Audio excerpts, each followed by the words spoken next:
বিসমিল্লাহির রহমানির রহিম। আসসালামু আলাইকুম ওয়া রাহমাতুল্লাহ। আমি মোহাম্মদ শামীম আশরাফ, শামীম ভাইয়া পেজ থেকে বলছি। আমাদের বিলমারিয়া বাজারের নাটোর জেলার লালপুর থানার বিলমারিয়া ইউনিয়নে বিলমারি বাজারে এই ভাইয়েরা আসছে। ভাই কোথা থেকে আসছেন? ভাই আমার বাড়ি নাটোর মাদ্রাসাপুর ভবানীগঞ্জের ওদিকে তো আলম বাঙালির দোকান আছে, দোকানের পিছনে বাড়ি। আচ্ছা আচ্ছা, আপনারা এই মাছ কোথা থেকে নিয়ে আসছেন? এগুলা সব চিটাগাং কর্ণফুলী কোম্পানির মাছ। এই কোম্পানির এই মাছগুলা কি ইলিশ না কিছু অন্য কিছু মাছ? এখানে যা আছে এগুলো সব ইলিশ। আচ্ছা আচ্ছা, সমুদ্র ইলিশ, চিটাগাঙ্গে সাগরের ইলিশ, বরিশাল চাঁদপুরের মাছ না। আচ্ছা আচ্ছা আচ্ছা, এই মাছগুলো কাটার জন্য কাটার কারণ কি আমি কই প্রত্যেকটা মাছে এখানে কম বেশি ডিম আছে, বোঝা যাচ্ছে? জি জি জি জি। ইলিশ বাদে অন্য কোনো মাছ না তো? না না না, এখান থেকে যদি এক পিস ইলিশ বাদে অন্য এক পিস মাছ বাইর করতে পারেন। এক পিস প্রতি দেবো 1000 টাকা করে, 10 পিস বানালে আপনি এখানে রান্না করে খাওয়া দেখাচ্ছেন আমাদের। আচ্ছা, মাছগুলো ভাজা হচ্ছে কি জন্য, ভাজার কারণ কি আমি কই এই কাটা টুকরা মাছ রাত করে এখানে বেচতে নিয়ে এসে বসছি। অনেকে দেখলে কি মনে করবে যে শালা কাটা মাছ নিয়ে এসে বসছে, হয়তো বা সিলভার আর তাছাড়া অন্য কোনো মাছ নিয়ে এসে কাটে নিয়ে এসে খাওয়া দেখান তো আমার। আচ্ছা, ভাজা মাছটা নগদ 1 মিনিট কি 2 মিনিট পর খাওয়াবো ভাই।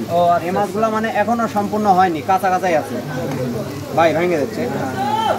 আচ্ছা, এই মাছগুলো ভাজা হচ্ছে কারণ কি আমি কই এই ইলিশ মাছ, চেলা মাছ, দুটো মাছ এখানে ভাজা হচ্ছে দেখার জন্য যে ইলিশ মাছের মতন, আর নেজটা হচ্ছে দড়ির মতন লম্বা, ওটা কয় ছুরি মাছ। আর এটা হচ্ছে চেলা মাছ, চেলা কয় নেটে ছাড় দিলে এখন নগদ বাড়াবি।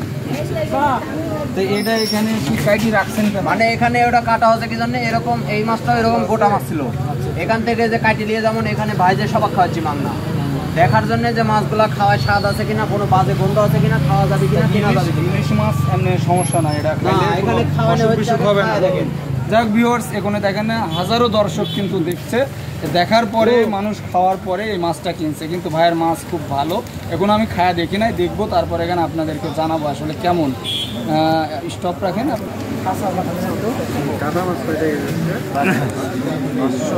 যাক, ভাই আমার খাওয়ার জন্য একটা মাছ দিচ্ছে, দেখা যাক মাছটা খাইতে কেমন লাগে। যদি ভালো লাগে তাহলে আপনাদেরকে অবশ্যই দর্শক বলবো। ভাই কি প্রতি সপ্তাহে আসবেন না অন্য কোথাও চলে যান? বা ভাই আমার বাড়ি দূরে, আমি মাছ বিক্রি করি, সব জায়গায় যাই। এই যে এখানে আজকে আসলাম, চিনে গেলাম, হয়তো আবার 2-4-5 দিন। আসলে দর্শক একেবারে টেস্ট মনে হচ্ছে ইলিশ মাছ নদীর দিনে তুলি যেমন খাওয়া, বাড়িতে রান্না করলে যেমন টেস্ট লাগে, আমি সত্য কথাই বলছি, খুবই সুস্বাদ এবং ঘ্যানও ভালো লাগছে। আসলে খায়া দেখছে খুব ভালো।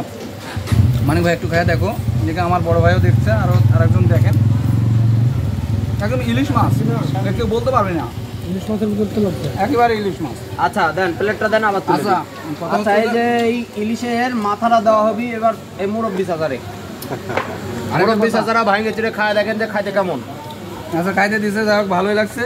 ওই মাছটার কেজি কত ভাই? ইলিশটা 500 টাকা কেজি, দামটা একদম। হাফ কেজি মাছও একটা মাথা, 1 কেজি মাছও একটাই মাথা, মাথা ছাড়া বিক্রি নাই। আচ্ছা আচ্ছা। আর এই চেলা মাছটা 400 টাকা কেজি। 400 টাকা কেজি? হ্যাঁ।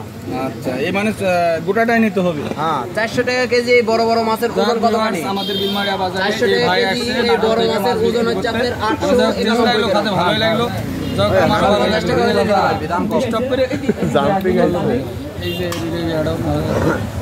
400 টাকা কেজি 2 কেজি দিতে পারবো ভাই, ইলিশ একদম 500 টাকা। আচ্ছা, যদি হয় তাহলে আমাকে 2 কেজি দিতে পারেন, আমরা নিয়ে যাচ্ছি। ভাই দিবে না 400 টাকা কেজি, 500 টাকা কেজি নেবে। যাই হোক আলহামদুলিল্লাহ। কারো যদি ইলিশের প্রয়োজন হয়, এগুলো আমি কিছুক্ষণের মধ্যে ভিডিওটা সেন্ড করে দেবো। আপনারা অবশ্যই বিলমারিয়া বাজারে এসে এই ভাইয়ের কাছ থেকে মাছটা নিতে পারবেন। রান্না করে খেয়ে দেখানোর পরে টাকা নিচ্ছে। আসলে যে ফাঁকিবাজি যে ইলিশ কিনা, এই দেখেন ভাজছে ভাই, নিজে ভাইজে কিন্তু খাওয়াচ্ছে। এই যে আমার মোহাম্মদ দিনু ভাই খাচ্ছে, খাওয়ার পরে কিন্তু জানাচ্ছে যে আসলে কেমন লাগছে। খুব ভালো, খুব ভালো লাগছে না? ভালো।